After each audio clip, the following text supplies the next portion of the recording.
How can I find peace no matter what? Welcome to the Therapy Brothers podcast. I'm Brannon. I'm Tyler. We're brothers, We're therapists. and we know recovery. Bring your stories, your questions, your successes with real recovery.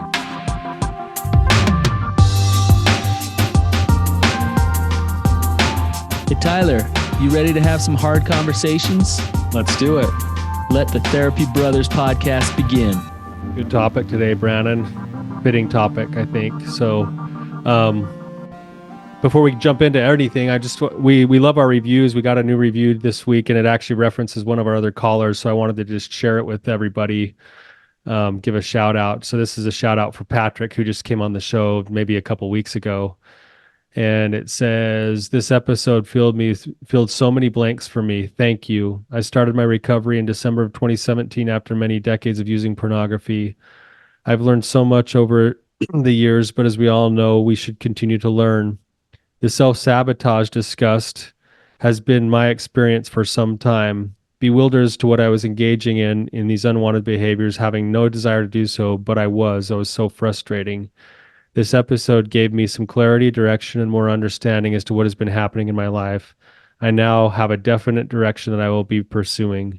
Thank you to Patrick and to the two of you for putting out an amazing podcast that helps so many. Love it. Right there is the reason why we do this. Love to receive that feedback. The whole goal is to try to be helpful. I know sometimes we say things that people don't agree with, but we love to know that we're helping people too sometimes. So thank you. Without Patrick, that wouldn't have happened. So exactly, it's the callers that make the show, because they're the ones putting their skin in the game, And so thank you to who put this review out as well. We appreciate you taking the time out of your life and your day to throw a shout out to Patrick as well. Tyler, if someone wants to be a caller, where do they go? Yeah, if you want to come and be a caller on the show and actually talk to Brannon and I, go to therapybros.com. That's therapybros.com. And you can sign up to come on the show and talk with us. You can also submit a question in writing. We obviously respond to the callers who come on the show a lot faster than the ones in writing, but we love your questions and we'd love to visit with you. I was thinking about it, Tyler. You know what's kind of cool about what we do in our show?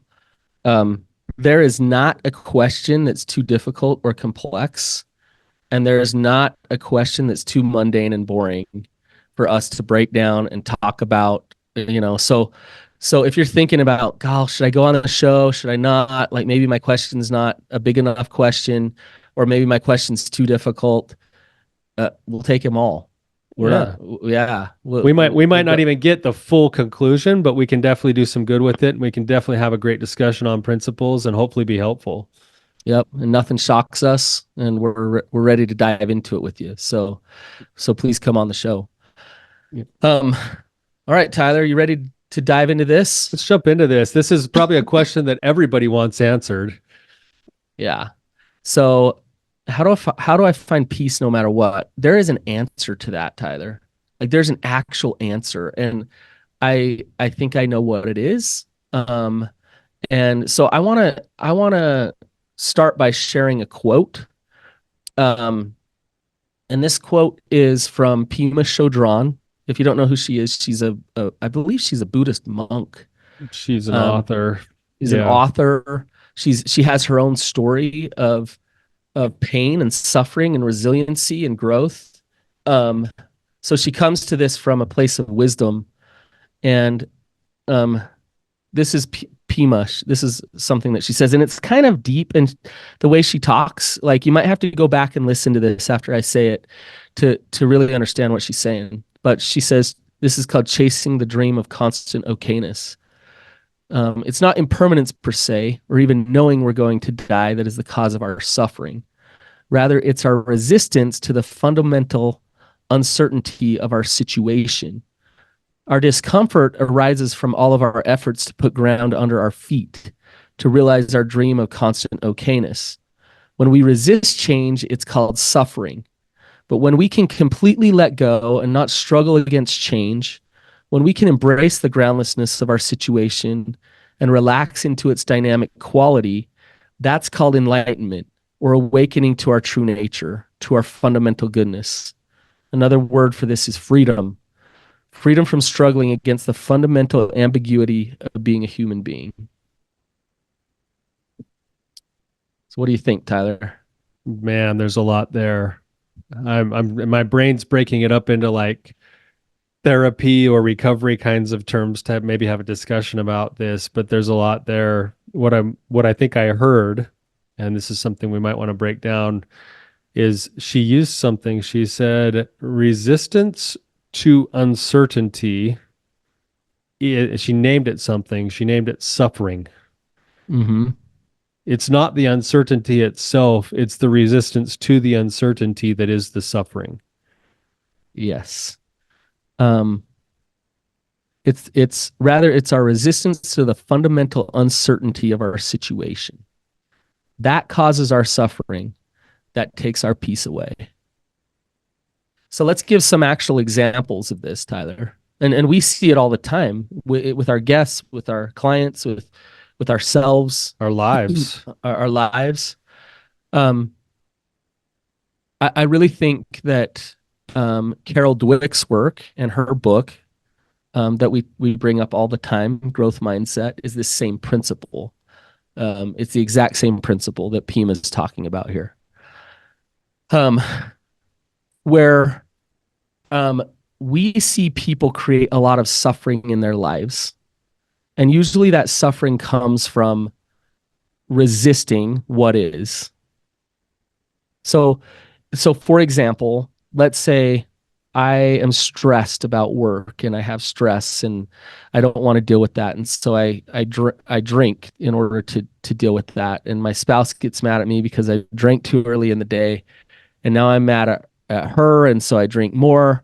Now the spiral has begun and I am fighting against her. I'm feeling guilty myself. I'm numbing out my life.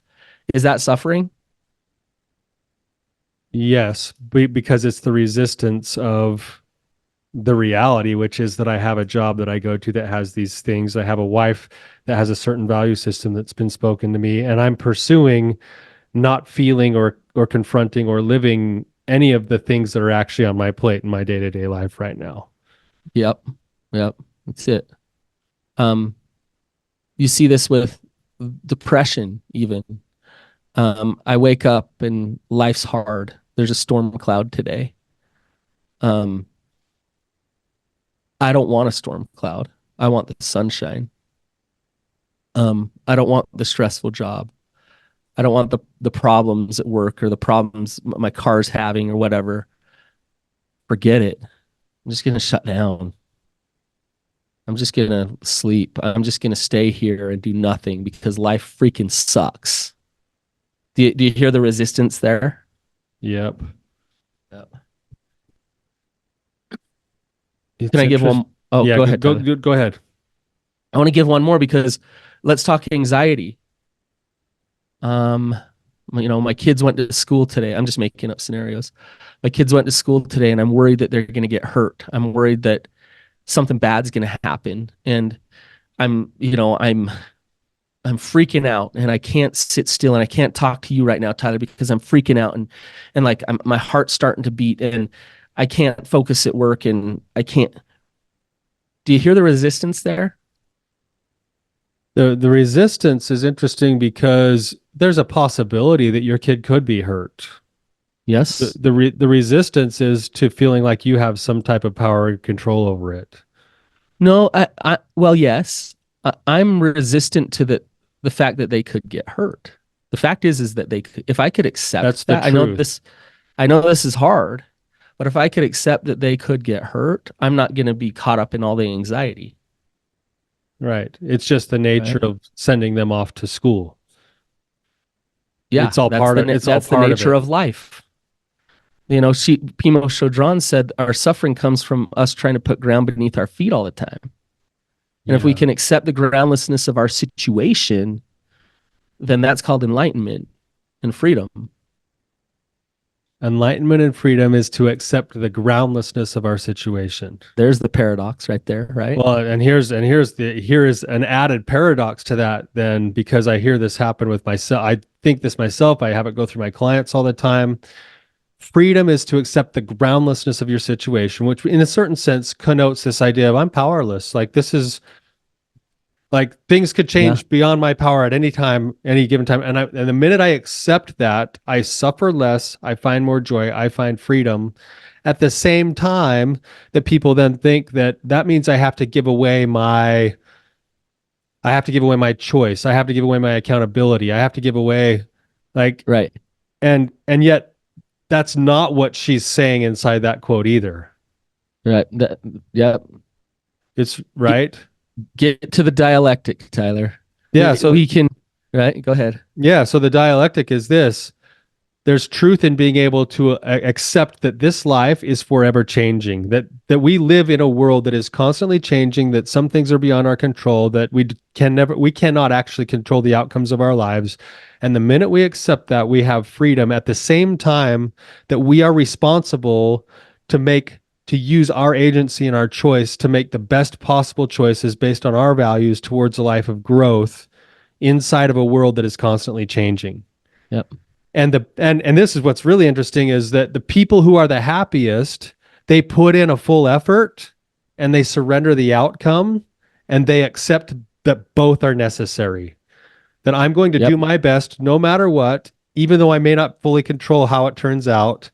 And I will have peace of mind at the end of the day by having done all that I can in the reality that I'm in. And I will accept whatever comes as what's supposed to happen because it did happen, which then means it's Yes. an opportunity for me to grow and to learn and to have an experience that I otherwise wouldn't have.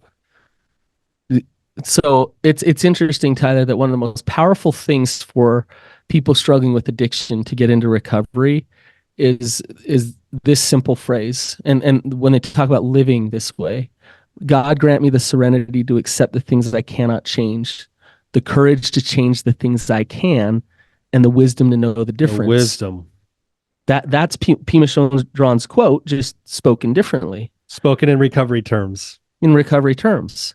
But that's the magical place of I'm in my alignment with God because I'm stepping into my purpose and I am doing my best.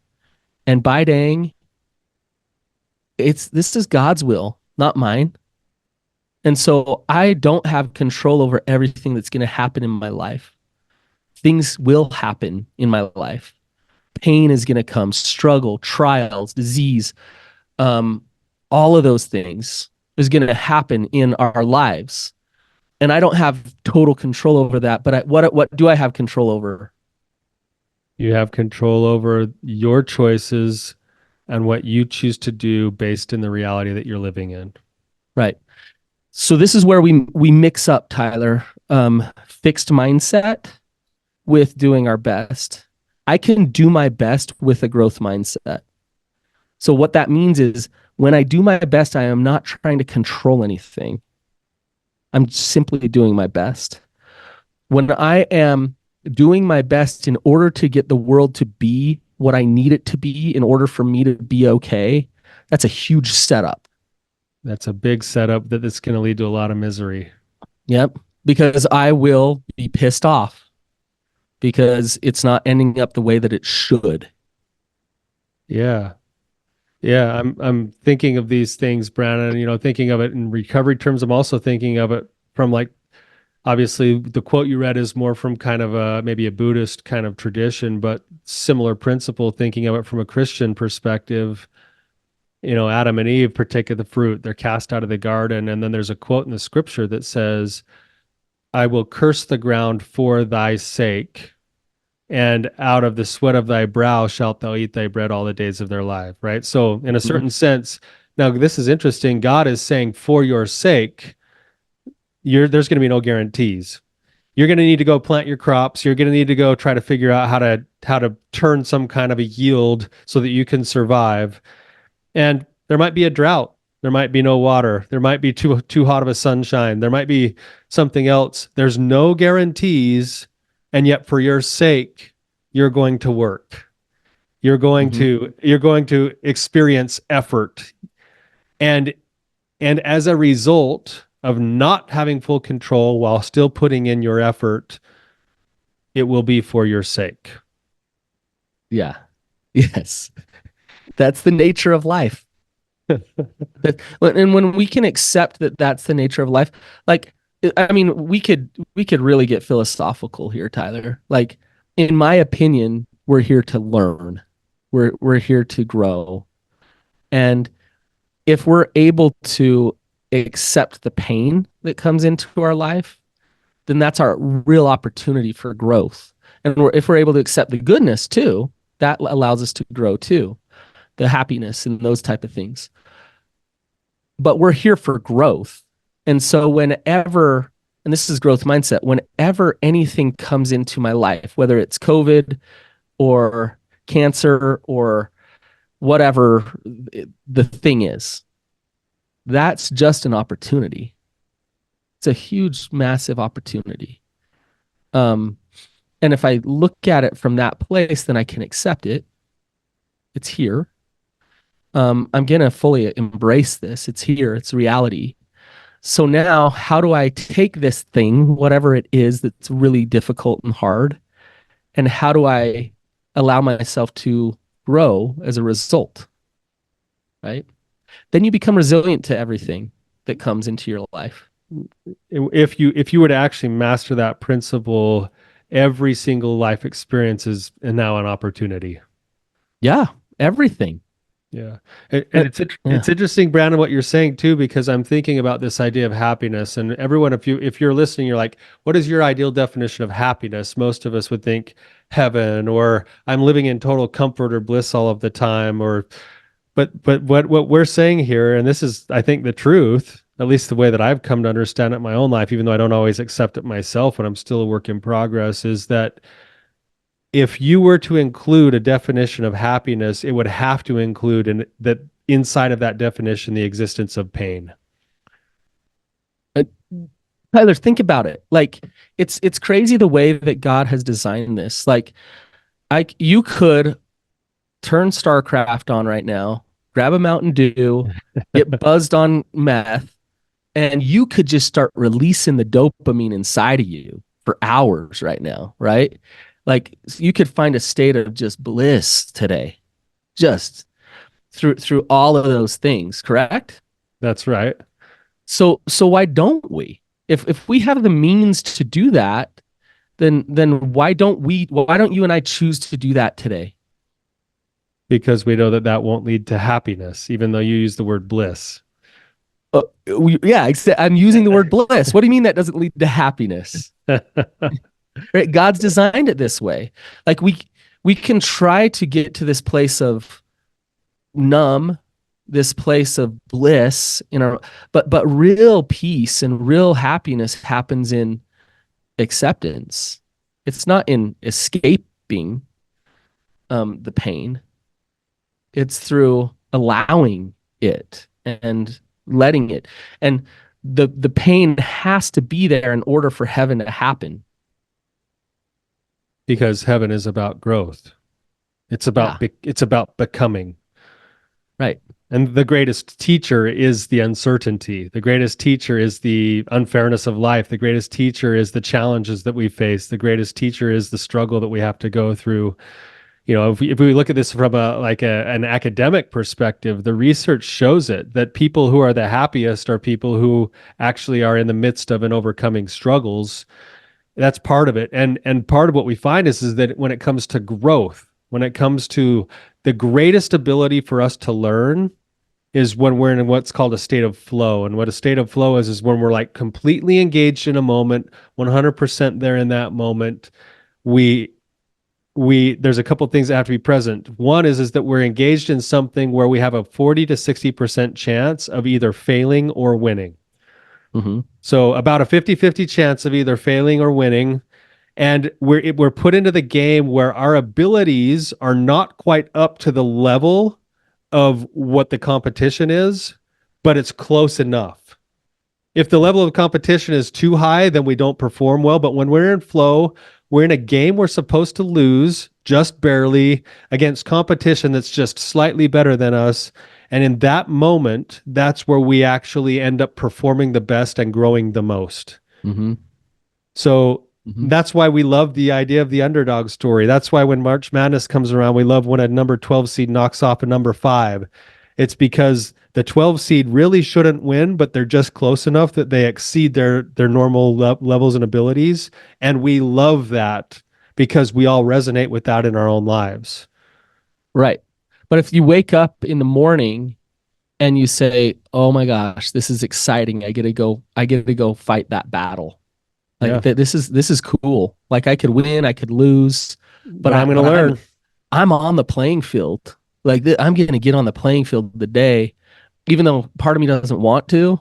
Part of me doesn't want to get out of bed right now, but I'm going to go do it. And like, let's see what happens. And on those nights when you're licking your wounds because you got your ass kicked, this is kind of the key is that you look back on that day and you say, that was freaking awesome. Because tomorrow I get back on that playing field I and lived today. I lived today. I learned how to battle. I learned how to feel. I learned how to go there. So let's go do it. Let's start businesses. Let's get in relationships. Let's like do it. Let's step into our purpose because I'm not scared of that failure. And there's no such thing as failure because every time the bad happens, every time I lose, every time I don't get what I want, that's just growth. That's tuition. That's tuition. Right. Right. I like that. Yeah, I'm thinking about this. We have a really amazing example in our grandfather of this.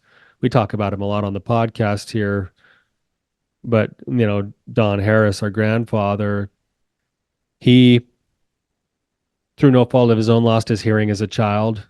He got made fun of all the time, got picked on all the time, went home crying one day, said he's never going back to school because all the kids make fun of him and he can't understand his teachers.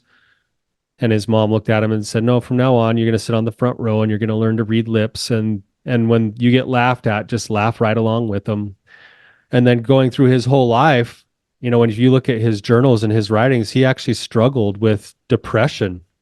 He struggled with feelings of lowness, of not being good enough, of a lot of things. He ran into a lot of disappointments with opportunities, things he wanted to do that he wasn't allowed to do because of the loss of his hearing.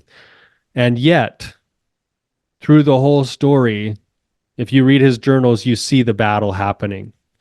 You see his acceptance of the reality of his situation, that he is disadvantaged, that he doesn't have his hearing, that he struggles with depression.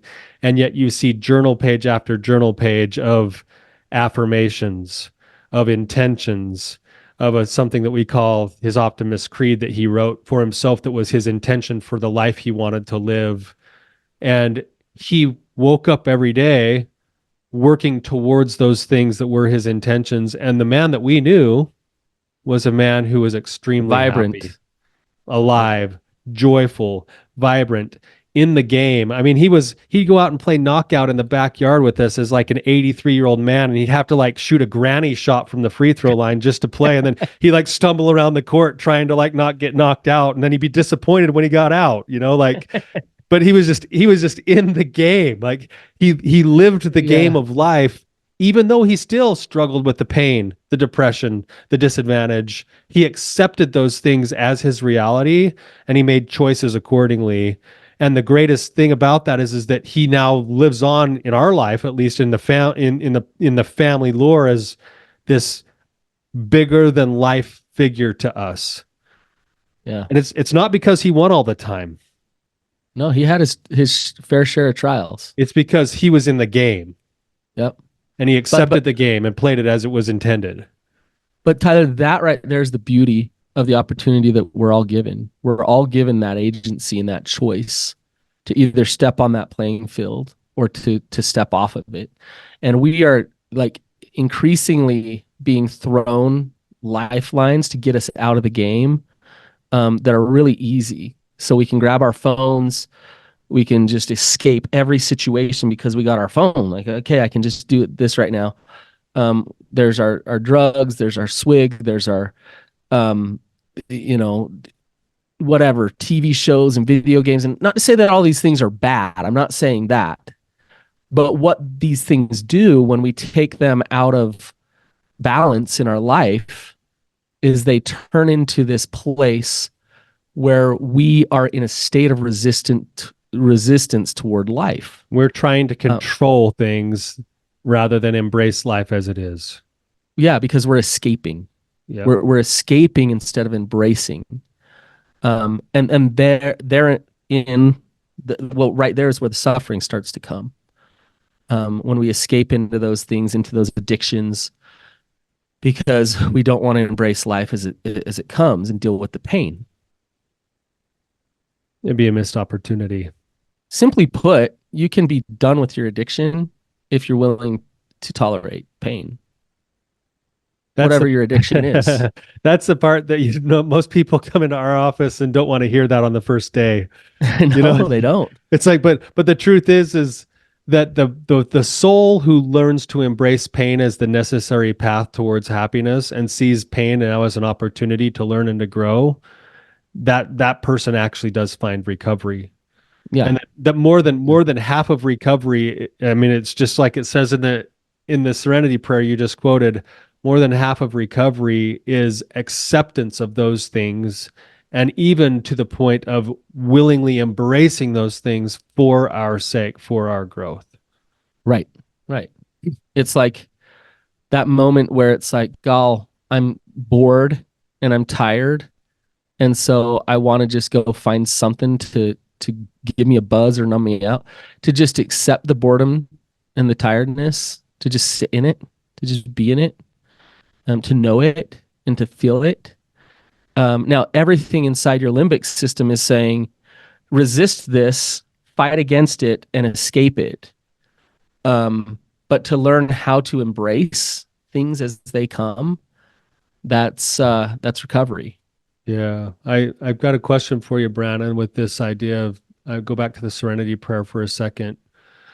God grant me the courage to accept the things I cannot change. No, God grant me the Serenity. serenity to accept the things I cannot change, the courage to change the things I can, and this one particularly, the wisdom to know the difference. Let's talk about that. Like, how does one gain the wisdom to know the difference between the thing that I can change and the thing that I need to accept? I think that putting that in the serenity prayer is so wise, because it's like we get caught up in our suffering when we're wanting something to shift that we don't have power to shift. Like, for example, I want somebody else to change. I want somebody else to make a decision or think a certain way or whatever. Do I have the ability to change them, to shift them? No. Not necessarily. Right? Now, I do have the ability to influence them. I have the ability to set a good example. I have the ability to resonate in a way around them. Like, I have that ability within me. And I don't have the ability to change them and make their decisions for them. Now, think about coming back to your question, the wisdom to know the difference. Why is that so important in this example, Tyler? Well, I think it also allows room for some self-compassion for not getting it right all the time. That's why it's so important. I just, as you were talking, I just looked up a definition, and it's right where my brain was going to. It says, what is wisdom? The quality of having experience, knowledge, and good judgment. Yeah. Now, I love that in the Serenity prayer, it allows for experience. The way that we gain wisdom is through our experience, whether that's our own experience, which is some of the deepest learning we'll ever have, or through the observation of others' experiences. That's how we gain wisdom. Yep. And so we have to be in the game. We have to have that experience. We have to see that experience to gain the wisdom, to then start to parse it out in any given situation that I'm in. What do I have control over here and what don't I? Like, I mean, there's certain things in our lives, Brannon, you and I, we struggle with things, right? Even stupid things, like you and I both had sinus infection for over a month.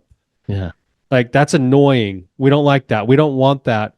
That's okay. But the truth is that it's our reality, and we have to live with that reality and make choices based on acceptance. What can we do? What do we have to let go of? Yep. Right? Well, someone we love gets cancer, or you lose a loved one, the inevitability of death. Like, we can be sad about it, we can hurt about it. At a certain point, we have to then come back to the same question: what do I have control over, and what do I need to surrender?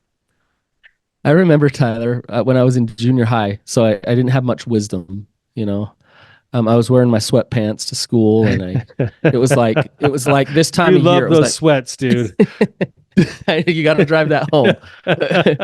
um, it was this time of year, so it was March, and it was like early March, and I was sick and tired of the winter. I was resistant. I was just kind of depressed and pissed off at life. And I remember thinking like, I can't take one more snowstorm. I'm sick of the dirty snow all over. I'm sick of the pollution. And the very next day, lo and behold, it stormed. Good thing you were controlling that. Yeah. And I was pissed. I was like pissed at God. Like, God, just when I'm saying like I can't take one more, this is what I get. Like, this is horrible, blah, blah, blah, blah, blah. How, how much did that storm like? I don't know. Like, how much did I have control over it for one? Zero. And was God really out to like get me? Is that why that storm came? Well, because you in your own head said, I can't stand another storm. God picked that up and he's like, hey, watch this. Like, But you know what? Here's the wisdom to know the difference of what I have control over. I could look at that as God, attacking me, or I could look at that as God loving me. Right. yeah, And so now in my life, I know that I have the choice to embrace God's love and to see it in my life versus create a story and a narrative about how picked on I am and what a victim I am of life. Um, and I don't have much control over whether it storms or not. that's So right. whatever happens is going to happen. What I have control over is how I interpret that and what I do with that as it comes. That's right. It's that famous quote that people have heard before that says, I cannot control the wind, but I can adjust the sails. And that's the idea. That's beautiful. You sail across in life, and it's so awesome when the storms come. You get excited because you get to ride some big waves, and when the calm comes, you get excited because you get to chill out, get a suntan. Um, so whatever happens, coming back to Grandpa Harris, his famous story of when he dug out foundations by hand for houses, and his job was to literally dig all day. Dig ditches. And yeah, and he would dig with the shovel and get really tired. And so then he would grab his pick to like pick out the rocks and stuff. And he'd say, God, I got the best job in the world. Because when I get tired from shoveling, I get to pick. And when I get tired from picking, I get to shovel. Like, it's amazing. He's like, the way I see it, I'm resting all day long. Yeah, that's what he says. Like, I get a rest all day long. I'm resting from shoveling or I'm resting from picking. Um, um, he realizes I have the ability to have that type of an attitude in what many would interpret as a crappy situation. Right? That's right. But that's his attitude. And if you hear that, it comes all the way back to what we were talking about, the acceptance of the reality. My reality is I'm going to go work hard all day. The acceptance is that this is the job that I'm doing right now to provide for my family. I'm doing it the best way I know how. And because I'm in this situation, I can always choose to view it in a way that leads to less suffering and more joy. Right. And Tyler, I realize that whenever we have conversations like this, those people that want to stay stuck in a fixed mindset, those people who are choosing suffering, they don't like this conversation or conversations like this, because what we're saying is that although you have hard things in your life, like we're not saying that your pain is not real, but we're saying that your suffering is chosen. That you are actually choosing to resist the fundamental ambiguity of being a human being. You're choosing to resist that, and you're trying to control something instead. That's right. Pain may be part of what you're actually going through. Pain, you may not even like the pain. Pain is uncomfortable. Pain hurts. It doesn't feel good. None of that is suffering. It's just pain. Pain You is can have still peace. pain is still transitional. It's still growth oriented.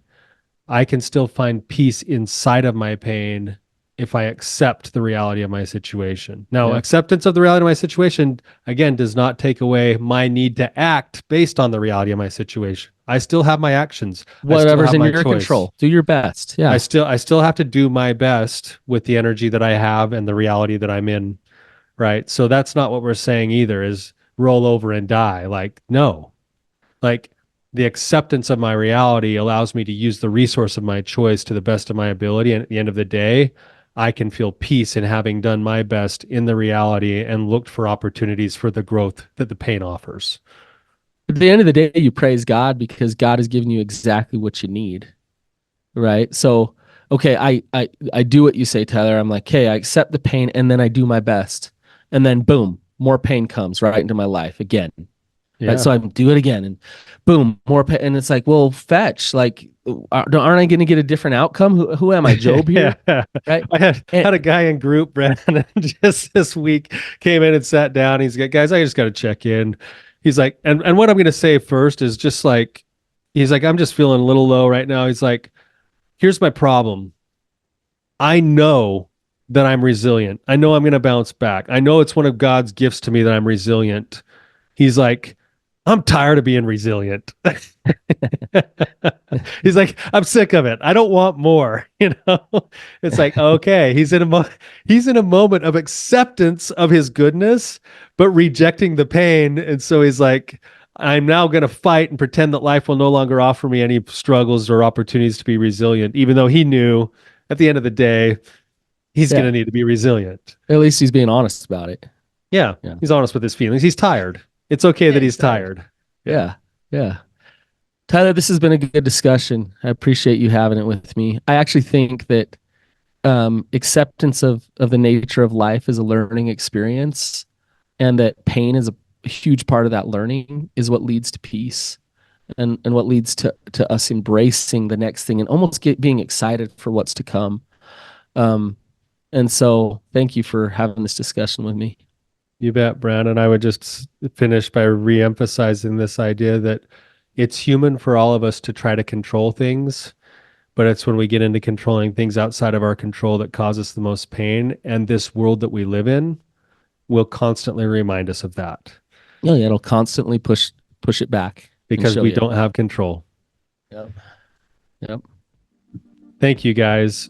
Thanks for listening with us. Hopefully, this is sitting with you guys. Maybe there's some things churning inside of you. We'd be open to having conversations with you if you have other opposing ideas, or if you have other questions. And until next time, you guys keep on keeping on. See ya.